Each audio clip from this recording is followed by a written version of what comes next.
App के इस episode में आपका स्वागत है। मैं प्रोफेसर शिवाजी सरकार। आज हम बात करेंगे मध्य पूर्व यानी कि मिडिल ईस्ट या वेस्ट एशिया में जो पिछले कई सालों से परेशानियां चल रही हैं, जिसमें कि भी लेटेस्ट जो है इसराइल और हमास के बीच की जो चीजें चल रही हैं, और इसराइल जिस तरह से हमास को खत्म करने पे तुला हुआ है और हजारों लोगों को मार चुका है, उस पे बात करेंगे और उसको हम जोड़ेंगे अभी जो अमेरिका में डोनाल्ड ट्रंप का चुनाव हुआ है उससे। आखिर क्या कनेक्शन हो सकता है इसका? क्या ये एक इत्तेफाक है या जो है रियलिटी है? देखिए, ये जो ट्रंप का चुनाव है इस बार, अगर आप उसको बारीकी से देखें, वो एक अकेले पॉलिटिकल पार्टी का चुनाव नहीं था। वो एक कॉर्पोरेट का चुनाव था। वो एक मुल्क का सारे दूसरे मुल्कों पर अपना हक जमाने का एक लड़ाई था। और उसके साथ साथ जो है अमेरिका की जो एक मानसिकता है कि वहां कोई महिला जो है अभी तक जो है राष्ट्राध्यक्ष के रूप में आज भी एक्सेप्टेबल नहीं है। कई तरह की मानसिकता वहां चल रही थी। पर अगर आप देखें पिछले कम से कम 30 साल से, अगर 91 के आप कुवैत की लड़ाई, इराक और कुवैत की लड़ाई शुरू करें, तो करीब करीब 30 साल से लगातार जो है अमेरिका जो है मिडिल ईस्ट के सारे देशों की लोगों के साथ एक बहुत क्रूरता पूर्वक उनके साथ व्यवहार कर रहा है। बहुत ही ज्यादती हो रही है वहां।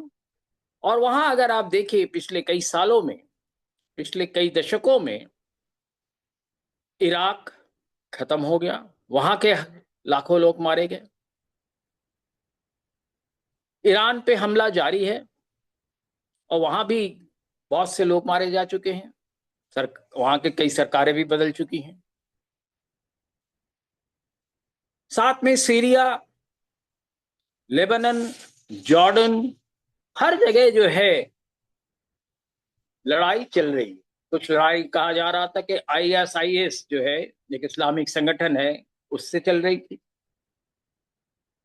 फिर लीबिया, जो कि अरब देशों से काफी दूर है, अफ्रीका के उत्तर में है, वहां भी हमने देखा इसी तरह की जातियां की गई।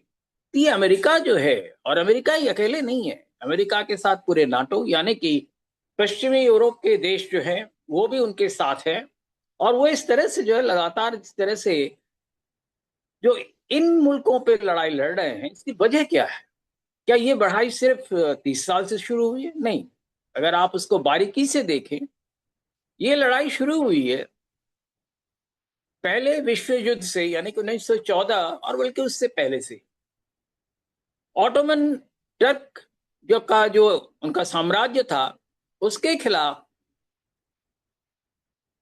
पहला विश्व युद्ध था। बहुत योजनाबद्ध तरीके से, बहुत प्लान्ड वे में ऑटोमन टर्क को खत्म किया गया। तो शुरुआत कहां से हुई उसकी? शुरुआत हुई जो आज इसराइल का हाइफा पोर्ट है, जहां हिंदुस्तान के एक व्यापारी घराना, जिस पोर्ट को उन्होंने अपने लीज पे ले लिया है, और वो कोशिश कर रहे हैं वहां एक मिडिल ईस्ट कॉरिडोर तैयार करने की। उसके साथ साथ हम देख रहे हैं कि जिस तरह से ये लड़ाई फैलती जा रही है, और उसके साथ अमेरिका का चुनाव का क्या मेल हो सकता है? अगर आप 1914 से 18 के दौर को देखें, तो वो था ऑटोमन टर्क का जो एम्पायर था, उसका ध्वस्त हो। और उसके जो खलीफा थे, जो कैलिफेट कहलाते थे, उसको अंग्रेजों ने, अमेरिकियों ने मिलके उसको खत्म किया। और ये जो खत्म किया, अगर आप कहें कि अचानक ये खत्म हो गया, ऐसा नहीं था। टर्की से और उस पूरे रीजन से, जेरूसलम से भी मुसलमानों ने 1095 से लेके लगभग 1300 ईस्वी तक लगातार जिहाद की लड़ाई लड़ी। और जिसमें कि जो रोमन कैथोलिक चर्च है वो भी लगातार उस चर्च ने उसमें भी लोगों को लेकर एक जो धर्म युद्ध था वो लड़ते रहे। कोशिश रही कि इस्लाम के जो ग्रुप थे वो यूरोप में घुस गए। स्पेन वगैरह में आज भी अगर आप बास मुस्लिमों की बात करते हैं वो तभी से हैं। और कोशिश रही कि यूरोप जो है वो वहां पे मुसलमानों का कब्जा हो जाए। अगर आप इतिहास पढ़े तो पाएंगे कि कहीं ना कहीं पहले जो वार किया वो इस्लामियों ने किया। और इस्लामी जो समुदाय रही हैं, इस्लामी जो सेनाएं रही हैं, उन्होंने जो ईसाई साम्राज्य रहा यूरोप का, चाहे बैजेंटाइन हो चाहे और भी सारे साम्राज्य रहे हों, उन पर उनका जो है लगातार जो है आक्रमण होते रहे। और कहीं ना कहीं यूरोप को इससे नुकसान, यूरोप ने भी उसका जो है बदला लगातार लेते रहे, जिहाद के दौरान भी और उसके बाद भी चलता रहा। ऐसा नहीं है कि खत्म हो गया। अगर आप देखें आज जिस तरह से लड़ाई हो रही है, इसराइल जिस तरह से गाजा पट्टी में सारे जो अरब समुदाय के लोग हैं, फिलिस्तीन के समुदाय के लोग हैं, फिलिस्तीनियों के हैं, उनको जिस तरह से समाप्त कर रहा है, ये सामान्य रूप से अगर आप देखें एक यूरोपियन पैटर्न रहा है। यूरोपियन जहां जहां भी गए, अमेरिका में भी गए, तो वहां के जो इंडिजिनस पॉपुलेशन था, यानी कि वहां के जो मूल आदिवासी थे, उनको बेरहमी से उन्होंने कई तरह से मारकर खत्म किया। उन्होंने जम वम भी किया।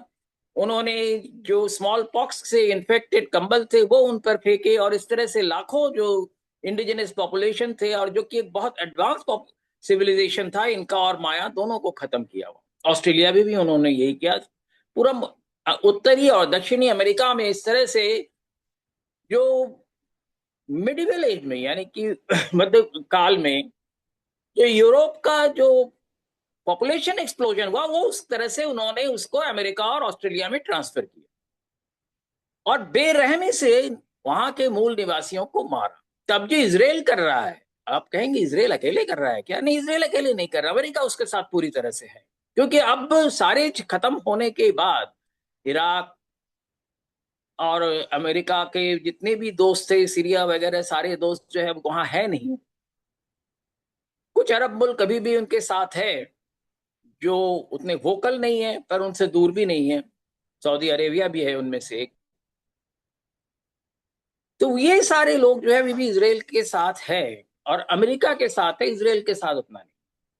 और अगर आप देखें तो ये लगातार जिस तरह से ये जिहाद चल रहा है, ये उस जिहाद का जो है कंटिन्यूएशन है। सबसे पहले क्या हुआ था, अगर आप याद करें, 100 साल पहले करीब 1918 में सबसे पहले हिंदुस्तानी सेनाओं की मदद से, हिंदुस्तानी जो रियासतें थी उनकी 3 सेनाएं खास सबसे बड़ी रही है। एक तो हैदराबाद के निजाम की सेना, मैसूर की सेना, जोधपुर की सेना, इन तीनों ने मिलकर हैफा के जो किला था उसको सिर्फ घोड़े पे चढ़ के तलवार और बर्छी से उस लड़ाई को लड़के उन्होंने जीता था, और हैफा को ऑटोमन एम्पायर से अलग कराया था। ये थी सबसे पहली कड़ी खिलाफत को, यानी कि खलीफा की जो साम्राज्य था उसको खत्म करने की, खलीफत को खत्म करने की। जिसके बाद जो है आप देखते हैं, देखा होगा यूरोप में तो उतना नहीं, पर हिंदुस्तान में और बहुत से जगहों पे बहुत तरह के दंगे हुए खलीफा को बचाने के लिए, खलीफा को रिवाइव करने के।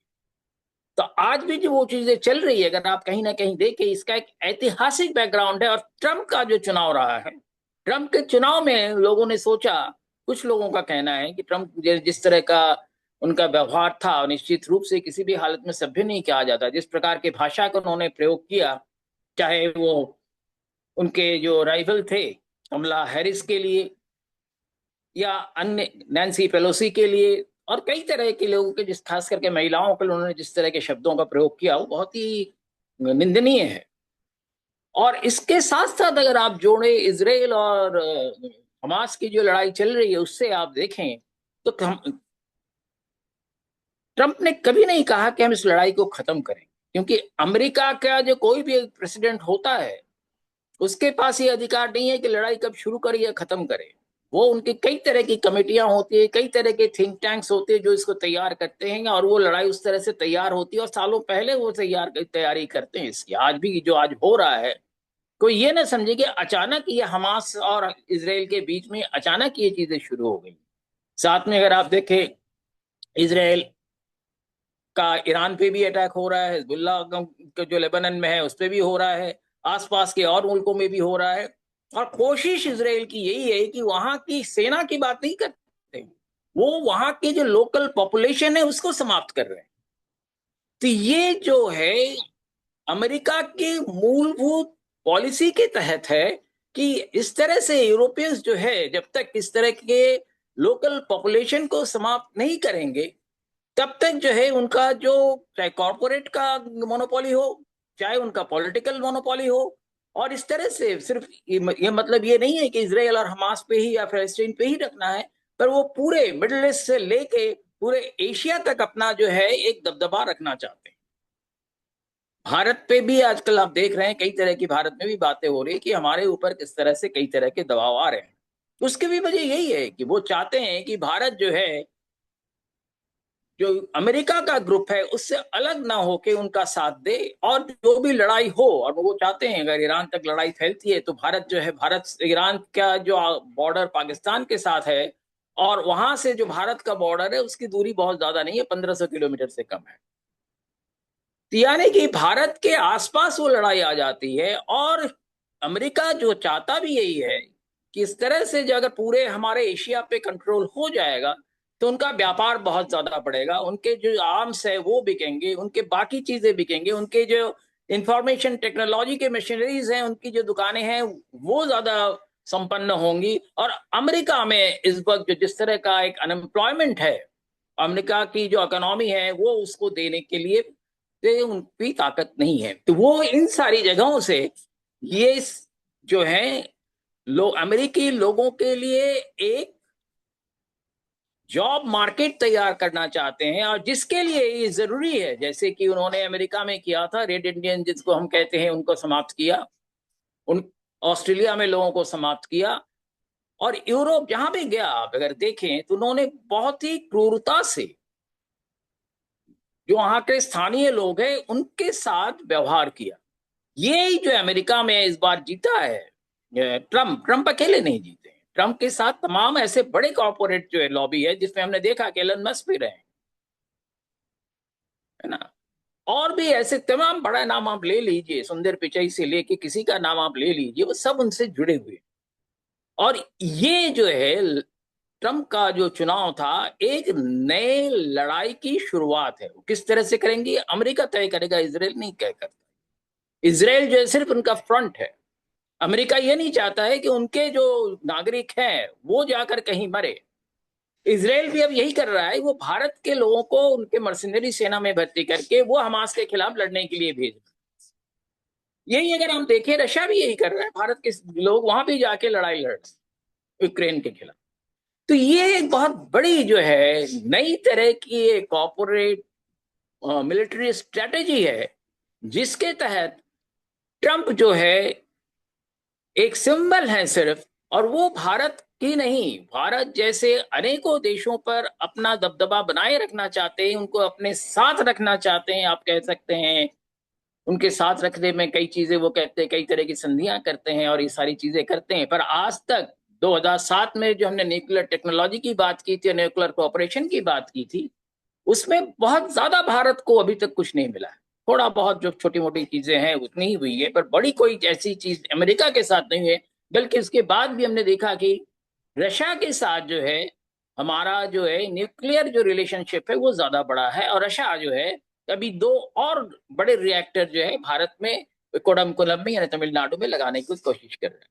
तो ये सारी चीजों को अगर आप देखें, हम इसको अब ज्यादा बहुत लंबा नहीं खींचना चाहते हैं, हम संक्षेप में कहना चाहते हैं कि इसराइल और हमास की लड़ाई जो है तब तक खत्म नहीं होगी जब तक अमेरिका नहीं चाहेगा, और अमेरिका उसको तब तक खत्म नहीं होने देगा जब तक कि वहां के लोकल फिलिस्तीनी जो स्थानीय लोग जो है वो समाप्त नहीं हो जाते। ये लड़ाई वहां चलती रहेगी, और लड़ाई अगर बढ़ती है तो भारत के छोर तक तो आ ही सकती है। और भारत के छोर पे आए, ईरान पे आए, ईरान पे अमेरिका आपको याद है सैंक्शंस लगाया, और उसके बाद से भारत और ईरान के साथ जो रुपए में ट्रेडिंग होती थी, व्यवसाय होता था, वो बंद हो गया। भारत अब ईरान से जो है पेट्रोलियम नहीं खरीद सकता है, पेट्रोलियम क्रूड नहीं खरीद सकता। इन सारी चीजों को देखते हुए आप समझिए कि ट्रंप का जो शासन है अगले 4 साल का, वो किस तरह से भारत के लिए अच्छा होगा या बुरा होगा, वो आपको सोचना पड़ेगा। पर जिस तरह के ट्रंप की नीतियां हैं उसको अगर हम देखें, तो ट्रंप जो है सबसे पहले जो ये कोशिश करेंगे कि भारत के कहेंगे कि हमारे जो अमेरिकन प्रोडक्ट्स है इसके ऊपर भारत का करीब 100% टैरिफ है, क्या आप इसको खत्म कीजिए। और अमेरिका को भारत के कृषि में भी आने की आप मौका दीजिए। इसके अलावा भी कई ऐसे सेक्टर्स है, हेल्थ सेक्टर्स में वो चाहते हैं कि अमेरिका आए। और सबसे जो गड़बड़ी चीज होती है कि वो चाहते हैं कि अमेरिकन इंश्योरेंस का जो है भारत में व्यापार बढ़े, क्योंकि इंश्योरेंस एक ऐसा व्यापार है जिसमें सच की सच्चाई कम होती है, झूठ ज्यादा बोल के बेचे जाते हैं, और जो बेनिफिट देने की बात आती है तो नहीं आती है। इस तरह की बहुत सारी चीजें जो है समस्याएं भारत के साथ भी आने वाली है। तो ट्रंप की लड़ाई, इसराइल की लड़ाई, और भारत को अपनी जो है अपने को बचाने की कोशिश, उधर से रशिया के साथ भारत कैसे रिश्ता रखे, अमेरिका चाहता है वो तय करे। ये सारे कई कॉम्प्लेक्स चीजें हैं जो ट्रंप के इलेक्शन के बाद हमें सामने देखने को मिल रहा है। पर हम समझ रहे हैं कि भारत जो है इन चीजों को समझता है, और कई मामले में वर्तमान सरकार भी, नरेंद्र मोदी की सरकार भी, अमेरिका के अलावा उन्होंने अफगानिस्तान के तालिबान से भी बातचीत शुरू की है। तो भारत नए मोर्चे भारत भी खोल रहा है। तो हम समझते हैं, देखिए ये एक शुरुआत भर है। आज जो हम ट्रंप की और इन सारी चीजों की बात करें, एक शुरुआत भर है। फिर ये लड़ाई का खात्मा नहीं है, क्योंकि लड़ाई का खात्मा तब तक नहीं होगा जब तक कि 1095 में से आप समझिए 300 साल जो क्रूसेड की लड़ाई चली है और जो अब भी चलती आ रही है, उसमें जब तक कि एशिया का पॉपुलेशन जो है वो या तो अमेरिका का पूरा दबदबा मान ले या पूरा खत्म हो जाए, तब तक ये लड़ाई चलती रहेगी। बहुत धन्यवाद आपको। आप मीडिया में आपके एपिसोड्स देखते रहें और हमें सब्सक्राइब करते रहें, हमें लाइक करें। बहुत धन्यवाद आपको।